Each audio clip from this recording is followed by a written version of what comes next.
Hello दोस्तों, मैं दिनेश चौधरी आप सभी का स्वागत करता हूं आपके अपने इस प्लेटफॉर्म पर जहां हमने मिलकर क्रमबद्धता के साथ आगे बढ़ना शुरू किया और फिर लगातार हम आगे बढ़ते रहे। आज हमारा मूलभूत उद्देश्य है कि हम करंट अफेयर्स को जल्दी से जल्दी पढ़ लें और फिर रिवीजन के माध्यम से बार बार हम अपने नंबरों को और ज्यादा बढ़ाने पर फोकस करें। स्टार्टिंग में 10 क्लासेस हमने एक एक न्यूज़पेपर जो रोजगार निर्माण के अंक थे उनके हिसाब से ली। आज सुबह 11वीं क्लास पूरे मार्च महीने के लिए जो 3 न्यूज़पेपर थे उनको मिलाकर हुई। चौथी क्लास में शुरू करने जा रहा हूं जिसमें हम अप्रैल महीने में जो 4 रोजगार निर्माण के अंक आए थे उन सभी की बात करने वाले हैं। अब सारी क्लासेस इसी फॉर्मेट में होंगी जिसमें हम पूरे एक महीने के 4-5 न्यूज़पेपर को एक साथ कवर करेंगे ताकि हम जल्दी थोड़ा सा स्पीड से इस कार्य को पूर्ण कर पाए। तो चलिए शुरू करते हैं इस क्लास को भगवान श्री गणेश का नाम लेकर श्री गणेशाय नमः कहते हुए और फिर मेरे शिक्षक सुरेश पटेल सर को नमन करते हुए याद करते हुए। आप सभी सोच रहे होंगे कि ना मैंने सुबह की क्लास में आपको होली विश किया ना मैं अभी की क्लास में होली विश कर रहा हूं, ऐसा क्यों? रीजन है अभी आप और मैं हम जिस ट्रांजिशन पीरियड में चल रहे हैं हमारा फोकस पूरा का पूरा है हमारे एग्जाम पर 26 अप्रैल पर। जब तक 26 अप्रैल नहीं हो जाता ना तो हमारे जीवन में कोई होली है ना दिवाली है, कुछ नहीं है। हमें पूरा फोकस उस पर रखना है। थोड़ा सा भी अगर उस दिशा में सोच रहा हूं और मैं अपना टाइम उस दिशा में दे रहा हूं, हाँ कुछ 2-4 घंटे के लिए मस्ती करे, ऐसा नहीं हो कि त्योहार फीके फीके से रहे, नहीं तो मेंटल प्रेशर उससे ज्यादा बन जाएगा। मस्ती करें लेकिन जो पढ़ाई करने का मेन मोटिव है, जो पढ़ाई हम कर रहे हैं वो हमें जरूर करनी है। अगर आपको व्यक्तिगत कोई प्रश्न हो, कोई समस्या हो तो आप सब लोग के लिए मेरा जो व्हाट्सएप है वो ओपन है। आप कभी भी मुझे व्हाट्सएप मैसेज कर सकते हैं, जब भी समय होता है तब मैं आपको रिप्लाई करता हूं। चलिए शुरू करते हैं इस क्लास को। बहुत सारी बातें नहीं करना चाहता। होली के दिन भी मैं आपकी क्लास ले रहा हूँ, 2-3 क्लास ले रहा हूँ। थोड़ा सा आप भी समझे इस गंभीरता को, शायद ये गंभीरता आप तक पहुंचाने के लिए ही ये प्रयास किए जा रहे हैं। चलिए सभी को होली की ढेर सारी शुभकामनाएं। खैर मुझे पता है कि ज्यादातर लोग होली आज नहीं मनाए, कल मनाएंगे। कल ध्यान रखिएगा अपना, ज्यादा समय वेस्ट नहीं करना है। हाँ होली मनानी जरूर है। चलिए अनंत शुभकामनाओं के साथ और विशेष रूप से प्रार्थना भगवान से मैं हमेशा करता हूँ कि मेरे बच्चों का सिलेक्शन हो और वो अपना परचम अपने परिवार का और अपने पूरे वंश का नाम रोशन करें। ऐसी शुभकामनाओं के साथ आगे बढ़ते हैं। पहला न्यूज जो अप्रैल महीने के पहले न्यूज़पेपर का था, स्वावलंबी और उद्यमशील बनेंगे मध्य प्रदेश के आकांक्षी युवा।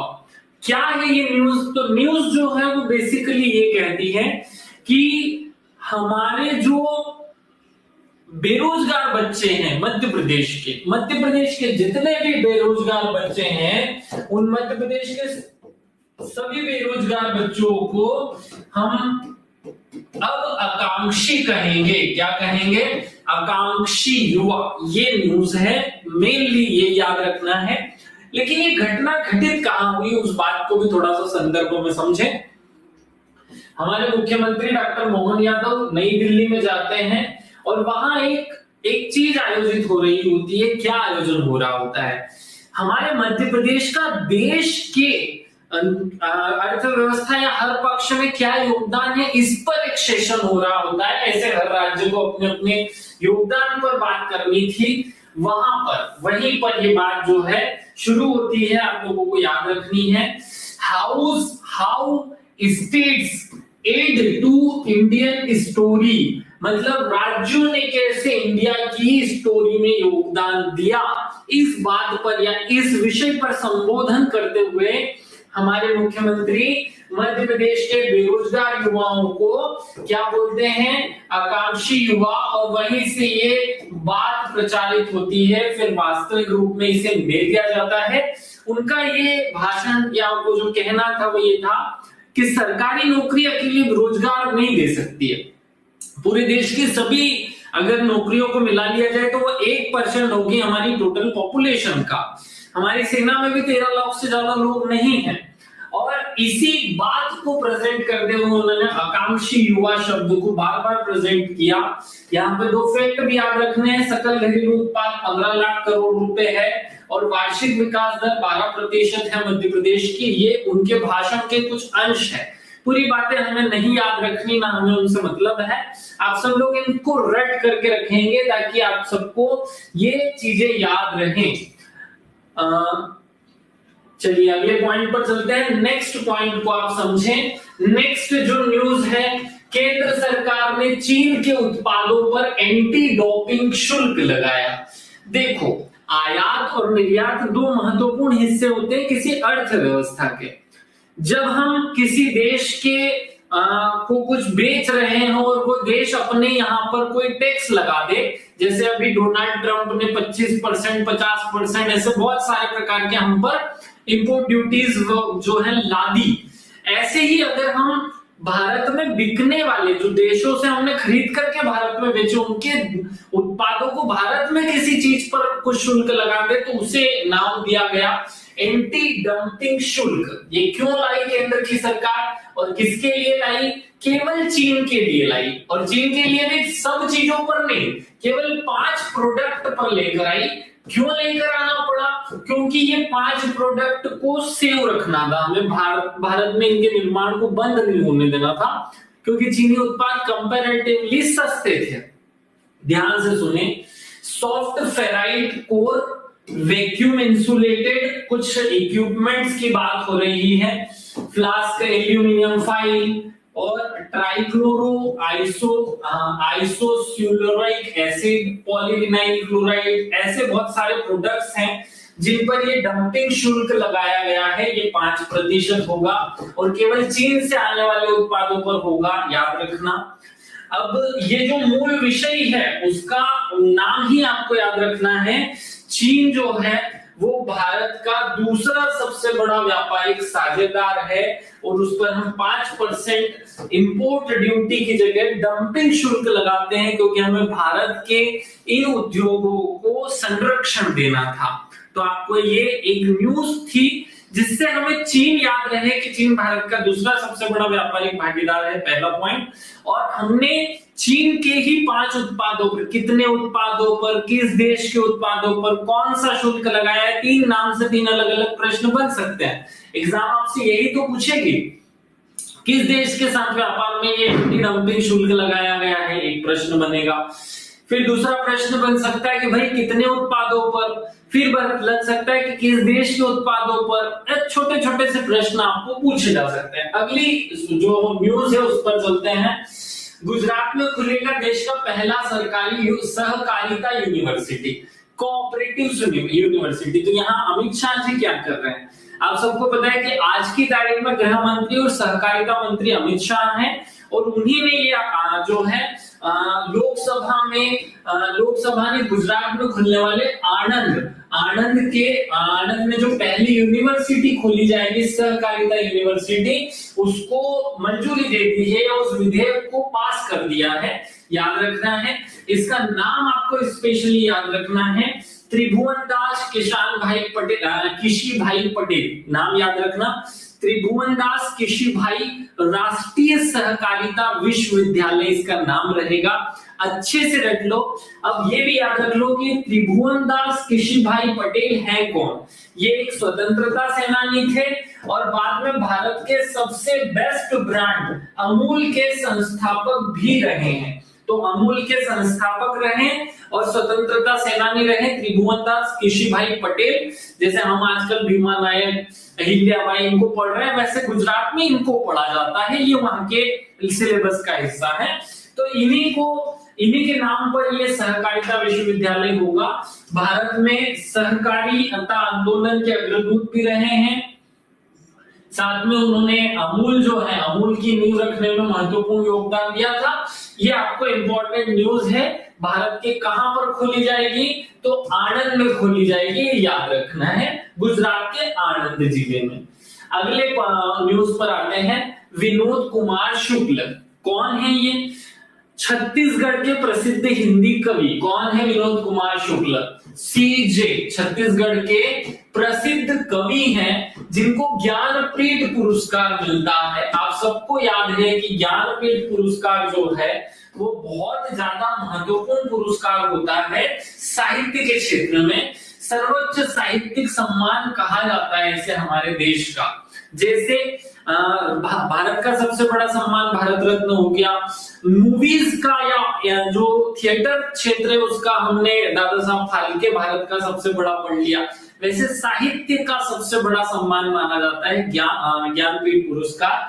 ये ज्ञानपीठ पुरस्कार जो है वो शुक्ला जी को दिया जाता है। क्यों दिया जाता है वो याद रखना। तो इनकी दो बड़ी बेस्ट किताबें हैं, नौकर की कमीज। किसकी कमीज? नौकर की कमीज।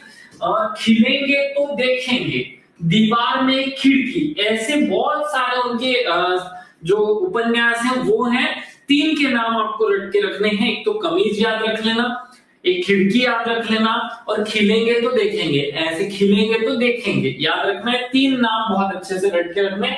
फिर बहुत सारे, पीठ पर कमरा, महाविद्यालय, ऐसी बहुत सारी किताबें इन्होंने लिखी हैं। आपको याद रखना है इनको ढेर सारे पुरस्कार भी मिल चुके हैं। लेकिन आज जो ये फेमस होने का रीजन रहा ज्ञानपीठ पुरस्कार रहा, विनोद कुमार शुक्ला नाम है।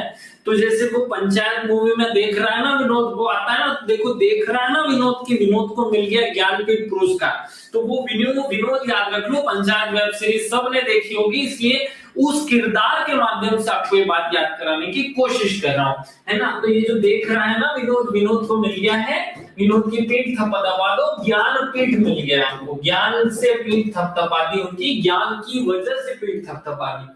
कुछ भी जोड़ करके याद करना है। अब अगले वाले पॉइंट पर आते हैं, फायरसेट उपग्रह। ये क्या है भैया? गूगल जो है पृथ्वी की कक्षा में एक उपग्रह स्थापित करता है, और ये उपग्रह जो है बहुत इंपॉर्टेंट है। जहां भी आग लगेगी उसकी सूचना अब हमें उपग्रह से मिल जाएगी। उपग्रह ये सूचना दे देगा कि भैया वहां आग लग गई है, उसको बुझानी है।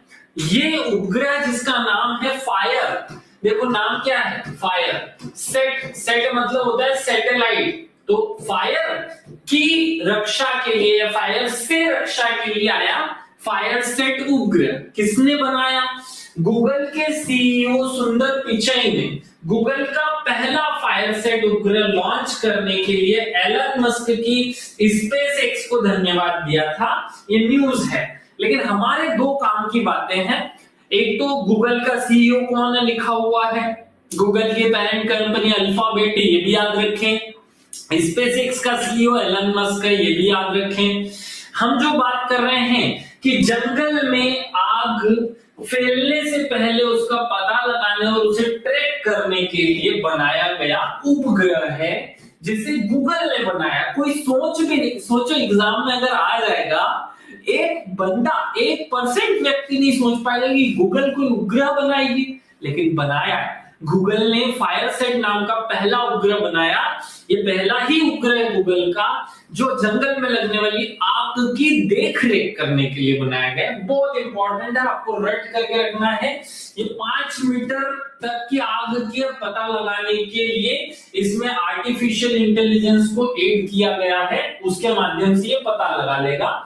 गूगल ने सबसे पहले 2020 में इस दिशा में पहल की थी, जो अब अपना वास्तविक स्वरूप लेती जा रही है। रट करके रखना, एक भी बात बिना काम की नहीं बताऊंगा, बोल चुका हूं पहले ही। एआई अप्पू, ये क्या है? एक एआई है जिसका नाम है अप्पू। क्या नाम है? अप्पू। पप्पू नहीं है, अप्पू। नाम क्या है? पप्पू। अप्पू ऐसे रट लो, याद हो जाता है ऐसे बोलने से। रॉकेट लर्निंग के लिए छोटे छोटे जो 5-10 साल तक के बच्चे होते हैं ना, 5वीं तक क्लास तक के, उनको एआई कैसे पढ़ाया जाए, उनको रॉकेट कैसे पढ़ाया जाए। तो इन बच्चों को रॉकेट कैसे पढ़ाया जाए, उसके लिए एक एआई बनाया गया है, और उस एआई का नाम है अप्पू। क्या नाम है? अप्पू। तो अप्पू जो है वो किस क्षेत्र का एक आर्टिफिशियल इंटेलिजेंस है, याद रखना है आप सबको। ये रॉकेट प्रौद्योगिकी से संबंधित शिक्षा प्रदान करने वाला या समझ प्रदान करने वाला एप्लीकेशन है। ऑनलाइन ट्यूटर मंच है अप्पू, याद रखना। हर एक बच्चों को ये पॉइंट याद रहना चाहिए। भारत में 3 से 6 वर्ष की आयु के बच्चों के संवेदनात्मक और व्यक्तिगत शिक्षण अनुभूति प्रदान करने के लिए एक बहुभाषी ये एप्लीकेशन बनाया गया है। बहुत काम का है, आपके एग्जाम के हिसाब से तो काम का है। अगले पॉइंट पर चलते हैं। आपने अपने मध्य प्रदेश में सुना एसटी आयोग है, एससी आयोग है, अनुसूचित जाति आयोग है, महिला आयोग है, बच्चे आयोग है। क्या आपने सुना वरिष्ठ आयोग? नहीं सुना, क्योंकि है भी नहीं। पहला राज्य कौन सा है जहां वरिष्ठ नागरिकों के लिए एक आयोग बनाया जाएगा? तो केरल वैसा पहला राज्य है जिसने वरिष्ठ नागरिकों के लिए आयोग बनाने के लिए कानून अपनी विधानसभा में पास कर दिया है। वहां बनने के लिए प्लान तैयार हो चुका है। भारत में वरिष्ठ नागरिकों के लिए भी अब आयोग होगा। बच्चों के लिए था, महिलाओं के लिए था। महिलाओं के लिए 1992 में बन गया, बच्चों के लिए 2006 और 2007 में बन गया। बूढ़ों के लिए नहीं बना, वरिष्ठ नागरिकों के लिए। तो ऐसा करने वाला केरल पहला राज्य है, ये आपको रट करके रखना है सबको। और आगे बढ़ते हैं। गौरवशाली विरासत का उत्सव है विक्रम उत्सव। आप सबको याद होना चाहिए, इस पर बहुत फोकस हुआ है इस बार इससे एक प्रश्न आने की संभावना 100% बनती है कि जो विक्रम उत्सव है वो कहां आयोजित हुआ? उज्जैन में आयोजित हुआ। लेकिन एग्जामिनर आपसे ये नहीं पूछेगा ये कौन से महीने में। याद रखना है, भारत में साल शुरू होता है चैत्र माह से। हिंदी के जो महीने होते हैं ना, मार्च में चैत्र माह आता है, तो चैत्र, बैसाख, ज्येष्ठ, आषाढ़ ऐसे जो हमारे हिंदी महीने होते हैं, उसमें चैत्र महीने में विक्रम उत्सव उज्जैन में आयोजित किया गया था। और ये अंतरराष्ट्रीय स्तर की प्रस्तुतियां यहाँ हुई थी, इसलिए ये बहुत इंपॉर्टेंट है। याद रखना, नरेंद्र मोदी ने दुनिया की पहली वैदिक घड़ी जो कि उज्जैन में स्थापित गई, उसके लिए भी धन्यवाद कहा था। भगवान महाकाल के अद्भुत महाकाल लोक की सौगात के लिए बहुत सारी बातें उसमें आई। लेकिन हमें जो इंपॉर्टेंट बात याद रखनी है वो याद रखनी है कि भैया आपको रट करके रखना है कौन से महीने में। तारीख भी रटनी है, लेकिन अब हम इस साल वाली तारीख रटेंगे, पिछले वाली नहीं रटेंगे। चैत्र महीना रट करके रखना, प्रश्न यहीं से बनेगा। अगले वाले पॉइंट पर आते हैं। Christie Coventry. आप क्रिकेट देखते होंगे तो कमेंट्री सुनते होंगे, बस वैसा ही नाम है। अंतरराष्ट्रीय ओलंपिक समिति की पहली महिला अध्यक्ष कौन बनती है? Christie Coventry. तो आपको याद ना रहे इसलिए मैं बोल रहा हूं कमेंट्री। क्या बोल देते हैं? कमेंट्री करने वाली महिला को ओलंपिक समिति की पहली महिला अध्यक्ष बनाया गया है। जिम्बाब्वे की पूर्व खिलाड़ी हैं ये, याद रखना। 2004 और 2008 इन 2 ओलंपिक में इन्होंने भाग लिया था और अंतरराष्ट्रीय स्तर पर इनको 2 अलग अलग गोल्ड मेडल प्राप्त हुए। ओलंपिक की खिलाड़ी हैं। अब इनको जाकर के पहली, जिम्बाब्वे की निवासी हैं, ये भी याद रखना है कि जिम्बाब्वे की, कहां की है? जिम्बाब्वे की पूर्व खिलाड़ी और खेल प्रशासक क्रिस्टी कोवेंट्री अंतरराष्ट्रीय ओलंपिक समिति की नई अध्यक्ष चुनी गई हैं। आईओसी जो है वो 131 वर्ष के इतिहास में 10 अध्यक्ष बदल चुका है, लेकिन आज तक किसी महिला को अध्यक्ष नहीं बनाया गया। ऐसा पद प्राप्त करने वाली वो पहली महिला है, आपको रट करके रखना है, बहुत इंपॉर्टेंट है। ओलंपिक खिलाड़ी क्रिस्टी कोवेंट्री। तो आप क्रिस्टी विस्टी छोड़ो, कोवेंट्री याद कर लो। ये वाले इंपॉर्टेंट पॉइंट्स और देख लो। देखो, हर साल 23 जून को ओलंपिक दिवस मनाया जाता है, उसी दिन अध्यक्ष का चुनाव हुआ। तो क्रिस्टी कोवेंट्री 23 जून को ओलंपिक दिवस पर आधिकारिक तौर पर आईओसी के अध्यक्ष का पद संभालेंगी। कोवेंट्री 2 बार ओलंपिक चैंपियन समिति की सदस्य या तैराक रह चुकी हैं। कोवेंट्री ने एथेंस ओलंपिक 2004 और बीजिंग ओलंपिक 2008 में 200 मीटर ब्रेक स्ट्रोक में कुल 7 पदक जीते थे। इन्होंने 2 गोल्ड जीते हैं, ये जरूर रट करके रखना। 4 रजत पदक और 1 कांस्य पदक भी इन्होंने अपने नाम किया। अब अगला वाला ओलंपिक आप सबको याद है, लॉस एंजेलिस 2028 अमेरिका में होगा, रट करके रखना। ऐसे पॉइंट प्रश्न पूछे जाने के चांस हैं। अगले प्रश्न पर चलते हैं। लोकमाता अहिल्या ने किया जन कल्याण और सुशासन के लिए प्रेरणादायक कार्य। आप सबको पता है कि अहिल्या बाई को 300 वर्ष हो चुके हैं। तो अहिल्याबाई के 300 वर्ष या जन्म शताब्दी वर्ष होने पर, 300वां जन्म शताब्दी वर्ष होने पर बहुत कुछ नए नए परिवर्तन आए। अब यहाँ आपको याद रखना है, राष्ट्रीय सामर्थ्य, देवी अहिल्या की पुण्य गाथा नाटक के मंचन के साथ, ये जो मैं बात कह रहा हूं ये सब कहां घटित हो रहा है? ये खरगोन में घटित हो रहा है। याद रखना, खरगोन जिले में एक कार्यक्रम आयोजित किया जाता है। कहां पर? महेश्वर में। खरगोन जिले में महेश्वर में विश्व मांगल्य सभा, ये शब्द रट करके रखना। मैं बस ये पढ़ाने के लिए पूरी न्यूज पढ़ा हूं, मुझे और कुछ नहीं पढ़ाना, क्योंकि देवी अहिल्या आप अलग से पढ़ेंगे। विश्व मंगल्य क्या है? विश्व मांगल्य सभा का आयोजन कहां किया गया था? खरगोन में। सोचेंगे भी नहीं बच्चे कि यहाँ होगा, या तो इंदौर, भोपाल, उज्जैन, ऐसा आंसर लगाएंगे, ये नहीं लगाएगा कोई भी। तो ये आपको याद रखना है। और देवी अहिल्याबाई की जीवन गाथा पर लिखी गई पुस्तक का भी यहाँ पर विमोचन किया गया। वो आपको कमेंट करके बताना है कि उस पुस्तक का नाम क्या है। खैर कोई बहुत असाधारण नाम नहीं, सामान्य सा नाम है, कुछ बहुत इंपॉर्टेंट है नहीं है, लेकिन फिर भी नाम हमें रटा हुआ होना चाहिए। अब यहाँ बहुत सारी बातें होती हैं, लेकिन आपको सब बातें काम की नहीं है, केवल ये एक शब्द मैं बता रहा हूँ, क्योंकि 4 बातें बता दूंगा कंफ्यूज हो जाओगे। है तो 4 बातें काम की, लेकिन अभी उसी को रट लो। अगला, हमारे उज्जैन जिले में एक संग्रहालय बनाया जा रहा है जिसका नाम है वीर भारत संग्रहालय।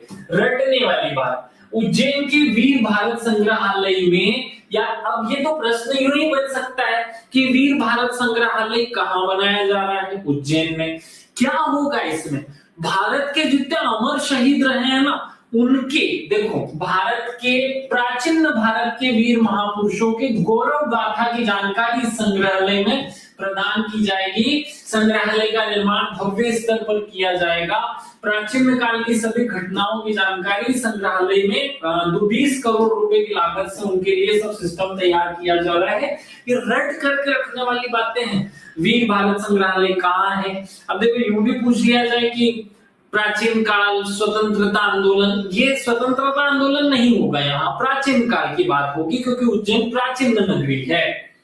ऐसे आपको याद हो जाएगा। सीएम राइज स्कूलों का नाम अब सांदीपनि विद्यालय होगा।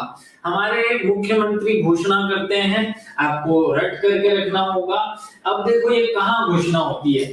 स्कूल चले हम के राज्य स्तरीय जो उत्सव कार्यक्रम 2025 था, वहां पर सीएम राइज स्कूल के का नाम बदल करके क्या कर दिया जाता है? सबको रट करके रखना है, सांदीपनि विद्यालय किया जाता है।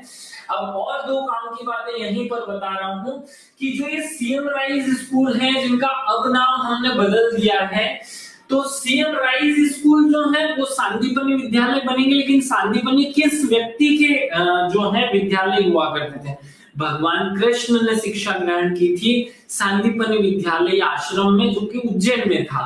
राइज टू लोक माता अहिल्या होलकर। वेरी गुड हेमवती, आप मुझे स्पेशली मैसेज करना, चॉकलेट अवेलेबल होगी आपके लिए। आपने जो किताब का नाम सेंड किया है ये सही है, और 100% इसके लिए आप चॉकलेट के हकदार हैं। मुझे स्पेशली मैसेज कर लेना बेटा, आपकी चॉकलेट वेट कर रही है। चलो, मैं जो बात बता रहा था वो भूल गया हूँ। अब नेक्स्ट न्यूज पर चलते हैं। अगला वाला पॉइंट आ जाओ, जल संरचनाओं के संरक्षण की दिशा में मध्य प्रदेश का सराहनीय कदम, जल गंगा संवर्धन अभियान। नाम याद रखना, जल गंगा संवर्धन अभियान। ये क्या है? ये क्यों है? ये क्या हो रहा है भैया?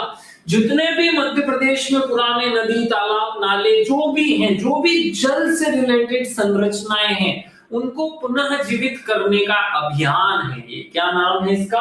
जल गंगा संवर्धन अभियान। और इसमें जो मेन ताकत दी गई है वो पंचायतों को दी गई है। थोड़ा सा ब्लर हो रहा होगा, मुझे लगता है दिख नहीं रहा होगा, लेकिन ये इतना आप समझ पा रहे होंगे। यहाँ से इसके बारे में 2-3 बातें और आगे बताऊंगा जब मैं कंटेंट बताऊंगा आपको। अगले वाले न्यूज पर चलते हैं। अंतरराष्ट्रीय दृष्टिहीन विश्वविद्यालय, भारत का ही नहीं है, अंतरराष्ट्रीय की बात कर रहा हूं मैं। किसकी बात कर रहा हूं? देखो, राष्ट्रीय होता तो फिर भी समझ में आता। अंतरराष्ट्रीय दृष्टिहीन विश्वविद्यालय कहां खोला जा रहा है? उड़ीसा के कटक में। याद रखना, पूरे देश का नहीं, पूरे विश्व का पहला अंतरराष्ट्रीय दृष्टिहीन विश्वविद्यालय भारत के उड़ीसा राज्य के कटक में खोला जा रहा है। तो महत्वपूर्ण न्यूज है, ये खुलने जा रहा है, जो समावेशी शिक्षा की दिशा में एक महत्वपूर्ण कदम होगा। केंद्र सरकार ने एक टीम ने हाल ही में राज्य का दौरा किया और इसको फाइनल किया है। अब ये न्यूज जो है वो आपको रट करके रखनी है, उड़ीसा का कटक वो स्थान है। और आगे बढ़ते हैं, आरबीआई को अवार्ड मिला था डिजिटल ट्रांसफॉर्मेशन के लिए। 2025 का डिजिटल ट्रांसफॉर्मेशन अवार्ड आरबीआई को प्राप्त हुआ। ये पिछले महीने की न्यूज में भी मैं बता चुका था। आपको दो नाम रटने हैं, एक उन्नति डैशबोर्ड रटना है, ये मैं आपको पहले बता चुका हूं, ज्यादा लोड लेने की जरूरत नहीं है। और एक और आपको प्रवाह नाम का जो हमारा प्लेटफॉर्म है वो रटना है। सारथी भी रटना है, लेकिन सारथी आप सब लोगों को रटा हुआ है, ये सारथी प्रणाली रटी हुई है, ये भले नहीं भी रखोगे तो याद चलेगा। उन्नति डैशबोर्ड, अब आप ये तीन चीजों को कमेंट करके बताएंगे कि तीनों में डिफरेंस क्या है, सारथी क्या करता है, उन्नति डैशबोर्ड क्या करता है, और तीसरा प्रवाह जो है वो क्या काम करता है। ये तीनों ऐसी चीजें हैं जिसने पूरे विश्व स्तर पर हमसे शिक्षा लेने के लिए मजबूर कर दिया है विश्व को, कि वो आरबीआई ने इतने अच्छे काम किए। याद रखना इन तीनों के नाम, ये आरबीआई द्वारा बनाए गए हैं।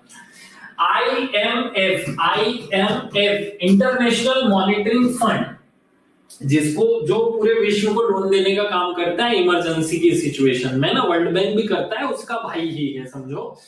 आईएमएफ में अगर कोई भारत का व्यक्ति जाए और वहां कोई अधिकारी बन जाए तो बहुत बड़े गर्व की बात होती है। ऐसा हुआ, टाटा जो हमारे देश की कंपनी है, टाटा सन्स के नाम से जानी जाती है, उसके चेयरमैन है एन चंद्रशेखरन, जो उद्यमिता एवं विकास पर अंतरराष्ट्रीय मुद्रा कोष, क्या नाम है, आईएमएफ, क्या संस्था है, उद्यमिता एवं विकास कोष के प्रबंधक निर्देशक की सलाहकार परिषद में शामिल किए गए हैं। हो सकता है अभी शामिल हुए, अगली बार प्रमुख बन जाए, होगा, लेकिन आपको रट करके रखना है, बहुत इंपॉर्टेंट व्यक्ति हैं।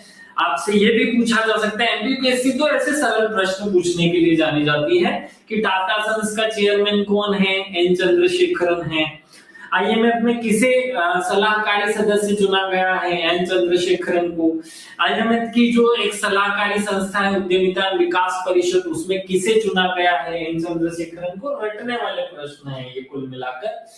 आपको एक पॉइंट रटवा रहा हूं, ये मैं बाद में रटवाऊंगा लास्ट में जब ये क्लास खत्म करूंगा।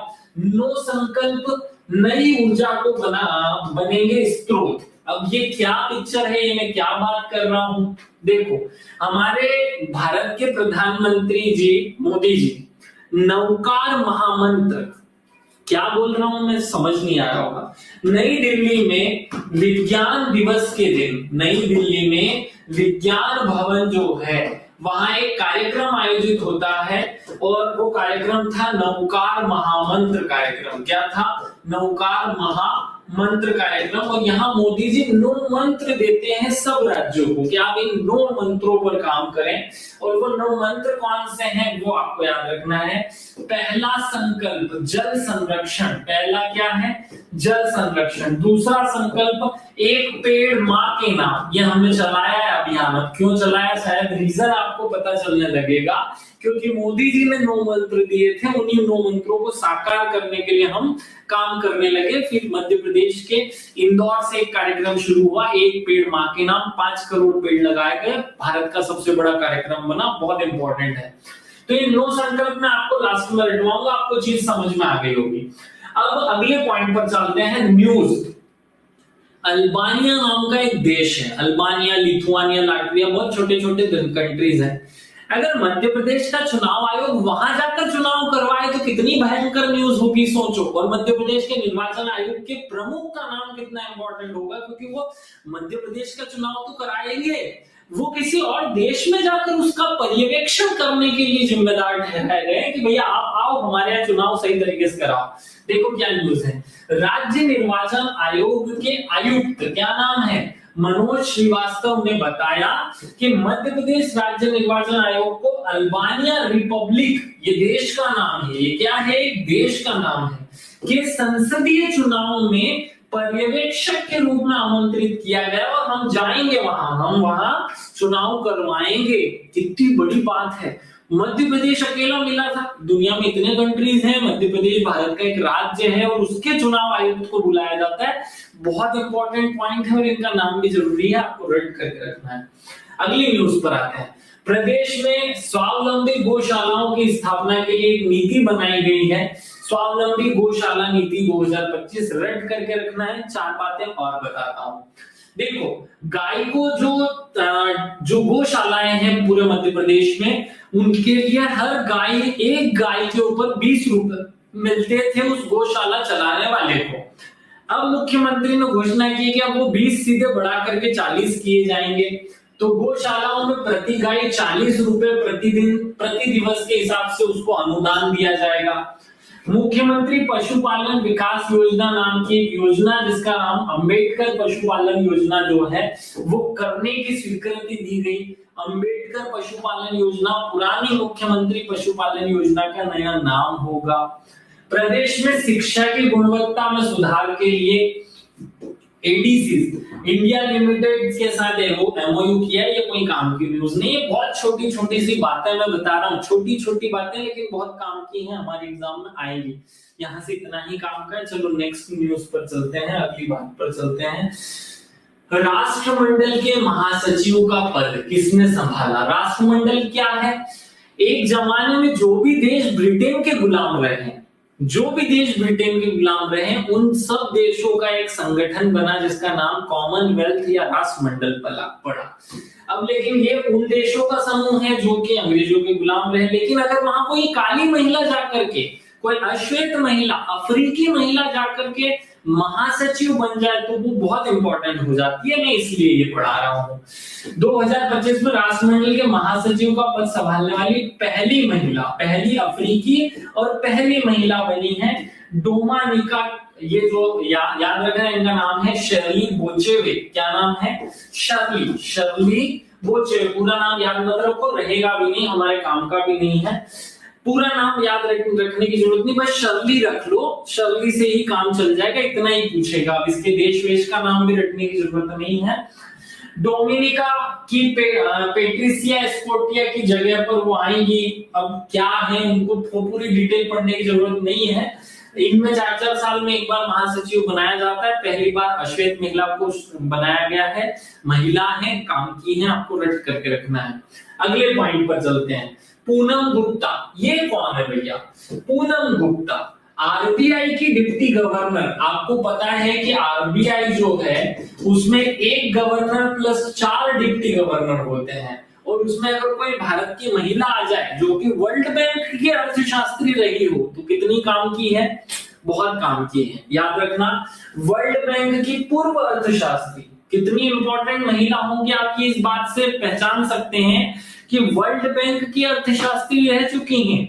कौन? पूनम गुप्ता। याद रखना, पूनम गुप्ता। वो सोनम गुप्ता बेवफाई किसी ने नोट पे लिख दिया था गलती से, तो ये थोड़ा सा प्रभावित हो गई। उन्होंने बोला नहीं, अब तो मैं आरबीआई की बनूंगी गवर्नर, ताकि मेरा भी साइन हो, उनको भी अपना नाम चाहिए नोट पे, तो वो सरकारी एंगल से लाना चाहती है। रटवाने के लिए बात बोल रहा हूँ, वास्तविकता से कोई संबंध नहीं है। आप सब लोगों को नाम याद रह जाए पूनम गुप्ता का, इसलिए ये बात करी है मैंने।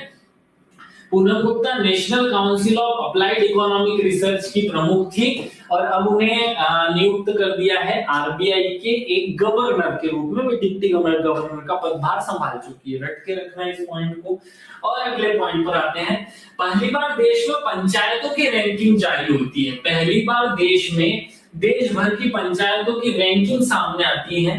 केंद्र सरकार ने पंचायतों के प्रदर्शन और उनकी प्रगति के लिए आकलन करने की एक व्यवस्था बनाई और उस आकलन का नाम है पंचायत एडवांसमेंट। शॉर्टकट में उसे उन्नति कहते हैं। उन्नति क्या है? पंचायतों को की रैंकिंग। उन्नति क्या है? ये उन्नति पंचायत एडवांसमेंट इंडेक्स नाम है इसका। याद रखना, एग्जामिनर आपसे यही पूछेगा, पंचायत एडवांसमेंट इंडेक्स या उन्नति इंडेक्स, इसका शॉर्टकट नाम बनेगा उन्नति इंडेक्स। इसमें देश भर की जितनी भी 2.5 लाख पंचायतें हैं उनको नंबर दिए जाते हैं और ए श्रेणी, बी ग्रेड, सी ग्रेड ऐसे उनको जो है क्रम दिया जाता है। सबको एक एक रैंकिंग नहीं दी जाएगी क्योंकि 2.5 लाख की पंचायत को बड़ा दुख होगा, इसलिए ऐसा ना करते हुए A grade, B grade, C grade में बांटा गया है। अब आपको रटना है कि फ्रंट रनर श्रेणी में 87% जो पंचायतें हैं वो गुजरात और तेलंगाना की, मतलब गुजरात और तेलंगाना की पंचायतें बहुत अच्छी क्लास की पंचायतें, अच्छी लेवल की पंचायतें हैं।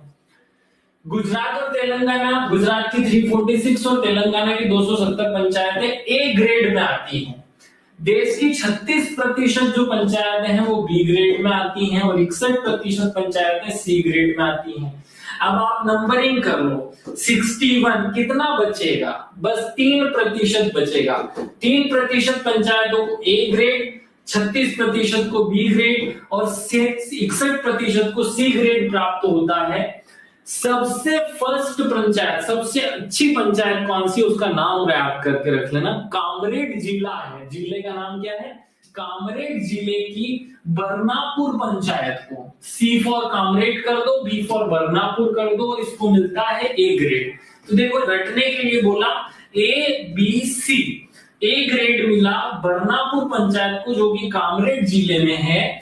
ये भारत की सबसे अच्छी पंचायत मानी जाती है। रट करके रख लेना, सर्वश्रेष्ठ पंचायत का पुरस्कार या इसको रैंकिंग दी गई है, हमको रटनी है ये सब बात है। जीआई टैग मिलते हैं कुछ चीजों को, कुंभकोणम पान और थोवालाई फूल, ये दो शब्द याद रखना। कुंभकोणम पान, इन दोनों को 2025 में जीआई टैग मिला है। मध्य प्रदेश की किसी चीज को नहीं मिला, ये दोनों अलग राज्य के हैं, लेकिन जिस राज्य के हैं वो सबसे ज्यादा जीआई टैग धारण करता है। तो याद रखना, तमिलनाडु के, कहां के, तमिलनाडु के कुंभकोणम पान और थोवालाई फूल, इन दो को जीआई टैग प्राप्त हुआ 2025 में। दोनों की दोनों बातें रट करके रखना। आपसे थोवालाई फूल किस राज्य में पाए जाते हैं, प्रचारित होते हैं, जीआई टैग मिला, ऐसे क्वेश्चन बन सकते हैं। कुंभकोणम पान कहाँ के लिए प्रसिद्ध है, ये भी बन सकता है। मध्य प्रदेश में प्राथमिक सहकारी समितियों के कंप्यूटराइजेशन में देश में प्रथम है मध्य प्रदेश। याद रखना, सहकारी समिति मतलब कोऑपरेटिव सोसाइटी, और उनके कंप्यूटराइजेशन में फर्स्ट प्लेस पर है कौन, मध्य प्रदेश। रटा हुआ होना चाहिए एक एक बच्चे को ये पॉइंट। अगली वाली न्यूज पर चलते हैं। मध्य प्रदेश की पहल पर प्रदेश के को मिला 25वां अभ्यारण्य। भाई हमें पता है कि मध्य प्रदेश में 24 अभ्यारण्य थे, 25वां खुल गया है। कौन सा है वो 25वां, नाम है भीमराव अंबेडकर। क्या नाम है, भीमराव अंबेडकर अभ्यारण्य। कहां पर है ये, सागर जिले में है। सबको ये रट करके रखना है, इसका क्षेत्रफल रट के रखना है। 258 वर्ग किलोमीटर इसका जो है टोटल एरिया है। अब मध्य प्रदेश में कितने अभ्यारण्य हो गए, 25 अभ्यारण्य हो गए। अंबेडकर अभ्यारण्य कहां पर है, सागर जिले में। छोटे छोटे प्रश्न बन सकते हैं ना। दुग्ध उत्पादन में प्रदेश देश में नंबर 1 बनाया जाएगा, ये बनेगा नहीं है, बनाया जाएगा। अभी हम कौन से नंबर पर हैं, वर्तमान में हम हैं 3rd नंबर पर। कहां पर हैं, वर्तमान में हम 3rd नंबर पर हैं। हमारे मुख्यमंत्री ने ये घोषणा की और लक्ष्य निर्धारित किया कि भैया अब मध्य प्रदेश का लक्ष्य होगा पहले स्थान पर जाना। और पूरे भारत में जो दूध पैदा होता है उसका अभी वर्तमान में हम 9% हिस्सा पैदा करते हैं पूरे भारत का। हमें 20% के इस लक्ष्य को प्राप्त करना है और पूरे भारत में प्रथम स्थान पर आना है। इसके लिए जो भी प्रयास होंगे एक योजना बना करके हम लागू करेंगे, ऐसी घोषणा होती है। रट करके रखना, कितना करने का लक्ष्य है, अभी कितना है, कौन से नंबर पर है, कौन से नंबर पर जाना है, सब बातें रटी हुई होनी चाहिए। अगले पॉइंट पर चलता हूं। आपको सबको विधि आयोग का नाम याद, विधि आयोग के अध्यक्ष नियुक्ति किए गए। मेरा नाम सबको याद है, आप लोग मुझे प्यार से डीसी सर बोलते हैं। ये डी फॉर दिनेश होता है, तो ये जो दिनेश है इसी में माहेश्वरी लगा दीजिए, तो ये विधि आयोग के अध्यक्ष बन जाएंगे। कौन बन जाएंगे, विधि आयोग के। रट करके रखना, वर्तमान में विधि आयोग के अध्यक्ष कौन से नंबर का है, तो रटने के लिए सादा बता रहा हूं, 2-3 नंबर का विधि आयोग है। मतलब 23वें नंबर के विधि आयोग के अध्यक्ष बनाए गए हैं दिनेश माहेश्वरी। ये रटा हुआ होना चाहिए बच्चों को। लेजर हथियार प्रणाली से ड्रोन मिसाइल मार गिराने वाला चौथा देश बन गया है भारत। इस फैसिलिटी को विश्व के सब देशों के पास नहीं है, लेकिन आप लेजर से, लेजर क्या होता है, एक लाइट होता है, एक लाइट से ड्रोन मिसाइलों को मार करके जमीन पे गिरा दो, ऐसी कैपेसिटी आपके पास आ जाए तो आप विश्व में 4th कंट्री बनते हैं ऐसे।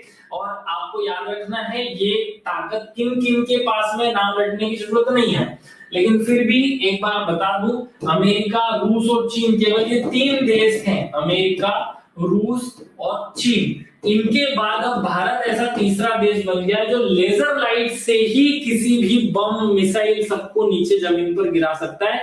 इजराइल प्रयास कर रहा है लेकिन हम सफल हो गए हैं। आप चौथे बन गए, वो होगा तो 5वां बनेगा। आगे बढ़ते हैं, नेक्स्ट पॉइंट पर चलते हैं। न्यूयॉर्क शहर का नाम सबने सुना है। अमेरिका का एक बहुत अच्छा शहर है न्यूयॉर्क। क्या नाम है? न्यूयॉर्क। तो न्यूयॉर्क अपने यहाँ पर जो उनका काउंटी है, उनका जो महापौर है, वो घोषणा करते हैं कि हम भारत में एक दिन मनाएंगे, एक दिवस मनाएंगे भारत का, अंबेडकर का दिवस। अंबेडकर दिवस को न्यूयॉर्क में मनाया जाएगा। तो न्यूयॉर्क शहर में अंबेडकर दिवस मनाने की घोषणा की है। न्यूयॉर्क शहर के मेयर एरिक एडम्स ने 14 अप्रैल 2025 को न्यूयॉर्क शहर में बी आर अंबेडकर दिवस मनाने की घोषणा की। बहुत कुछ हुआ, लेकिन आपको याद रखना है किस शहर में अंबेडकर दिवस मनाया गया, वो है न्यूयॉर्क। न्यूयॉर्क अमेरिका का एक बहुत अच्छा शहर है। आगे बढ़ते हैं, ट्री मैन। आपने कभी सुना होगा कि मिल्क मैन है ना, आपने गंगा जल पुरुष सुना होगा, 2013-14 की पीएससी प्रीलिम्स में आया था। बर्डमैन ऑफ इंडिया सुना होगा।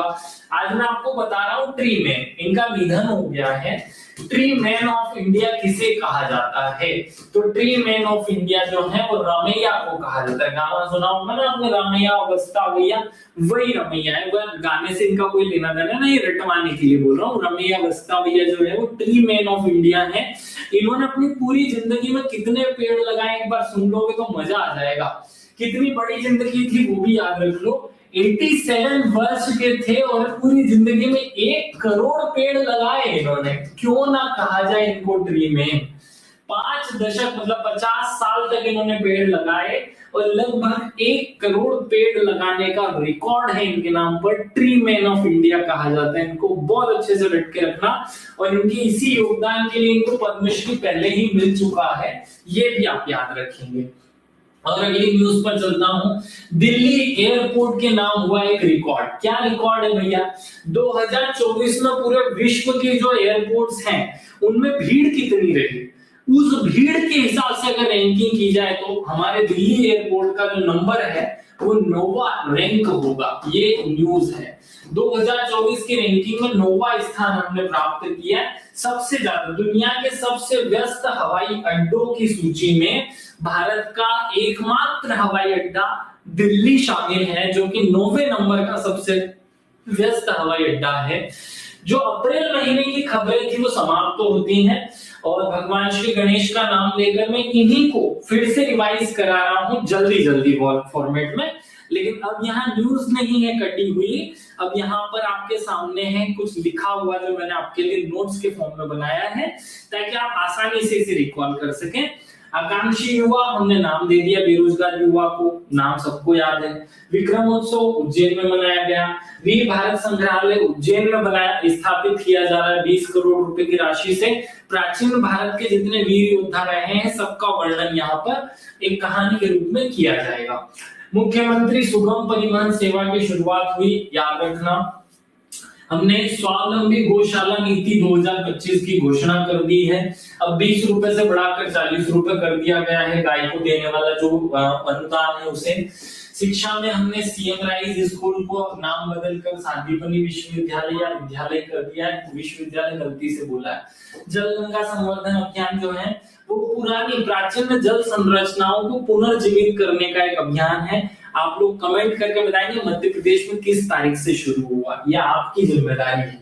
अगले वाले प्रश्न पर चलते हैं। अहिल्याबाई की 300वीं जयंती मनाई गई और हमारे मध्य प्रदेश में जो एसएफ है, एसएफ आप समझते हैं, स्टेट फोर्स बोलते हैं, बटालियन होती है, प्रथम बटालियन, द्वितीय बटालियन, तृतीय बटालियन। तो उस एसएफ की जो पहली बटालियन है उसका नाम अब अहिल्या बटालियन किया गया है, अहिल्या बाई को समर्पित करते हुए। अहिल्या जो कि लोक माता कहलाती है, इंदौर की होलकर राजवंश की माता।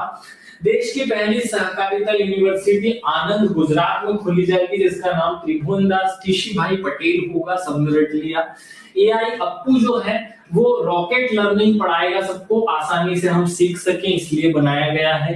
गूगल ने फायरसेट नाम का उपग्रह बनाया है जो जंगल में लगने वाली आग के प्रति हमें इन्फॉर्म करेगा, सबको याद रखना है। ज्ञानपीठ पुरस्कार छत्तीसगढ़ के विनोद कुमार शुक्ला को मिला। इनकी खूब सारी किताबें, 2-3 के नाम रट के रखना, नौकर की कमीज, खिलोगे तो देखोगे, खिली हुई खुड़की, खुली हुई खिड़की। आईओसी इंटरनेशनल ओलंपिक कमेटी की अध्यक्ष बनी है जिम्बाब्वे की पूर्व तैराक, जिनका नाम है किस्टी कॉमेंट्री, रट करके रखना। भारत ने एंटी डोपिंग शुल्क लगाया है चीन के 5 प्रोडक्ट्स पर, नाम रटने की जरूरत नहीं है, केवल बस बात याद रखना। केरल पहला ऐसा राज्य है जो वरिष्ठ आयोगों के लिए, वरिष्ठ नागरिकों के लिए एक आयोग की स्थापना करेगा। टाटा सन्स के जो चेयरमैन हैं जिनका नाम है एन चंद्रशेखरन, क्या नाम है, एन चंद्रशेखरन, अब टाटा सन्स के साथ में आईएमएफ के सलाहकारी भी बन गए हैं। इनके प्रबंधक निदेशक परिषद में शामिल हो चुके हैं, रटा हुआ होना चाहिए। देश का पहला दृष्टिहीन विश्वविद्यालय उड़ीसा के कटक में स्थापित होगा। डॉक्टर भीमराव अंबेडकर विश्व जो अभ्यारण्य है वो सागर जिले में खोला जा रहा है, 258 वर्ग किलोमीटर में होगा, 25वां है, यहीं से निकाल लो, 25वां है ये हमारा अभ्यारण्य। मध्य प्रदेश का सबसे बड़ा जो है वो नोरादेही में है, वो भी सागर में ही पड़ता है। और स्वावलंबी गौशाला नीति 2025 में अभी हमने बनाई। कंप्यूटराइजेशन ऑफ सहकारिता जो सोसाइटीज है उनका करने में भारत में पहले स्थान पर है मध्य प्रदेश, याद रखना। हमारा दूध उत्पादन का लक्ष्य आपको रटा हुआ कि अभी हम 9% दूध उत्पादन करते हैं, 20% तक पहुंचाना है, अभी तीसरा स्थान है, थोड़ी देर बाद हम पहला प्राप्त करने की कोशिश करेंगे। पंचायत एडवांसमेंट इंडेक्स जिसका नाम है उन्नति इंडेक्स, उन्नति इंडेक्स में जो सबसे पहला गांव रहा वो ABC से रटा है हमने, तो B और C ये याद रखना। C फॉर उस जिले का नाम है कामरेड जिले की बरनापुर पंचायत जो है वो भारत की सर्वश्रेष्ठ पंचायत है। पूनम गुप्ता जो वर्ल्ड बैंक की अर्थशास्त्री थी, अब 3 साल के लिए आरबीआई की डिप्टी गवर्नर नियुक्त की गई है। आकाश शर्रॉफ, नाम नहीं बताया मैंने, ये राष्ट्रीय युवा पुरस्कार इनको मिला है, ये मैं न्यूज पढ़ाया नहीं हूं लेकिन आप लोग याद रख लेना। आकाश शर्रॉफ ने क्या किया है, जो आंगनवाड़ियां थी उनका डिजिटलीकरण करके उनको सशक्त बनाने का काम किया था, इसलिए इनको राष्ट्रीय युवा पुरस्कार से सम्मानित किया गया है 2025 का, याद रखना। 2025 में राष्ट्रीय युवा पुरस्कार मिला आकाश शर्रॉफ को। और आगे बढ़ते हैं, लेजर हथियार प्रणाली भारत ने विकसित कर ली है, उसका नाम याद करके रखना, उसका नाम है दुर्गा 2। भाई नहीं भी आप रुकोगे तो चलेगा, DURGA, दुर्गा 2 नाम है उसका। शिरली बोचवे राष्ट्रमंडल की अध्यक्ष बनने वाली या महासचिव बनने वाली पहली महिला, अफ्रीकी महिला है, ये याद रखना। अल्बानिया में जो चुनाव हुए उसमें मध्य प्रदेश का चुनाव आयुक्त जाते हैं मनोज श्रीवास्तव और अपना नाम रोशन करते हैं, मध्य प्रदेश का नाम रोशन करते हैं, याद रखना। और आगे बढ़ते हैं, जीआई टैग मिला 2 चीजों को, थोलावई फूड को और कुंभकोणम पान को, दोनों तमिलनाडु के हैं। तमिलनाडु में कुल जीआई टैग 62 हो गए और भारत में सर्वाधिक जीआई टैग इसी के पास है। पोषण पखवाड़ा जो है 2025 में 8 अप्रैल से 2025 तक आयोजित किया गया था, जो 7वां पोषण पखवाड़ा था। यहाँ पर हमने पोषण ट्रैकर ऐप का नाम जरूर याद रखना है। हमने विधि आयोग की बात की थी, 23वें विधि आयोग के अध्यक्ष मेरे नाम वाले व्यक्ति दिनेश माहेश्वरी को नियुक्त किया गया है। Tree man of India Daripalli Ramaiah, आप केवल ये रमैया याद कर लो, पूरा नाम याद रहेगा नहीं। 1 करोड़ से अधिक वृक्ष लगाए, पौधे लगाए थे इन्होंने। दिल्ली एयरपोर्ट ने एक रिकॉर्ड बनाया, आप सबको रटा हुआ है। दुग्ध उत्पादन के लक्ष्य हमने निर्धारित किए। अंबेडकर दिवस न्यूयॉर्क शहर में मनाया गया। ध्वनिक प्रयोगशाला, ये शब्द और सुन लो, भारत की ध्वनिक परीक्षण सुविधा प्रदान करने वाली वैश्विक मानकों वाली जो प्रणाली है उसकी स्थापना हो चुकी है, उसे इंटरनेशनल मानक मान्यता प्राप्त हो चुकी है, वो इस साल हुआ है। आप सबको कमेंट करके बताना है कि अंतरराष्ट्रीय ध्वनि प्रयोगशाला कहां पर है। ये स्टोरी को समाप्त करते हैं। मैंने कहा था कि आपको 9 संकल्प में जो भारत के प्रधानमंत्री ने नौकार महामंत्र दिवस के दिन दिए थे उनको रटवाऊंगा। तो सबसे पहले सुबह उठ करके हम क्या करते हैं, पानी पीते हैं। तो पहला जो संकल्प है वो क्या है, पहला संकल्प है जल। जल के बाद हमें अपने मम्मी का पाँव पढ़ना चाहिए, तो माँ दूसरा शब्द है, मम्मी के पाँव पढ़ते हैं ना, पढ़ना चाहिए, अच्छे व्यक्ति को तो पढ़ना चाहिए। फिर हम शौच वोच के लिए जाते हैं, स्वच्छ हो जाते हैं, मुंह धोते हैं। तो तीसरा जो है संकल्प स्वच्छता। 3 याद हो गए, पहले पानी पिया उठ करके, फिर मम्मी के पाँव पड़े और तीसरे नंबर पर स्वच्छ होने के लिए चले गए। ठीक है, फिर आ जाओ वोकल फॉर लोकल। फिर हम जो लोकल न्यूज़पेपर है उसे पढ़ते हैं कि नहीं, आप सब लोग पढ़ते हो, तो मेरा दिनचर्या लगभग इसके जैसा ही है। फिर अगले देश दर्शन, फिर हम न्यूज चालू कर लेते हैं टीवी में, तो वहां देश दर्शन करते हैं, पहले न्यूज़पेपर पढ़ते हैं फिर देश दर्शन कर लेते हैं। फिर नेचुरल फार्मिंग, थोड़ा सा गार्डन में चले जाते हैं, गार्डन में हमें मिलती है natural farming. Healthy life style, फिर नाश्ता करते हैं, फिर थोड़ा सा योग और खेल खेल लेते हैं और फिर गरीबों की सहायता करते हैं। यही हमारा दिनचर्या है। अच्छे से रट करके रखना। थोड़ा जल्दी में हूँ, बहुत डिटेल में रटवा नहीं सकता, लंबा खींच जाती है क्लासेस, इसलिए शॉर्ट में स्टोरी सुनाइए, आप सब लोग याद रखेंगे। चलिए अब मैं विदा लेता हूँ। आशा करता हूँ कि अप्रैल महीने वाला जो करंट अफेयर्स है आप कूट कूट करके रट रट करके अच्छे से याद कर लेंगे। Thank you. जय हिंद, जय भारत, भारत माता की जय। अब मैं ऐसे ही बीच बीच में क्लासेस बिना बताए ले लूंगा, आप जब भी उपलब्ध हो रिकॉर्डेड क्लासेस देख लें, क्योंकि मुझे 1-1 घंटे की क्लासेस लेनी है। जल्दी जल्दी मैं इन क्लासेस को लेने के लिए सरप्राइज क्लासेस लेकर के जल्दी कोशिश करूंगा कि ये पूरी हो। चलिए विदा ले रहा हूं। जय हिंद, जय भारत, भारत माता की जय। आप सभी को विशेष रूप से धन्यवाद कि रात को 10 बजे जाग करके आप मेरी क्लासेस लेते हैं। Thank you.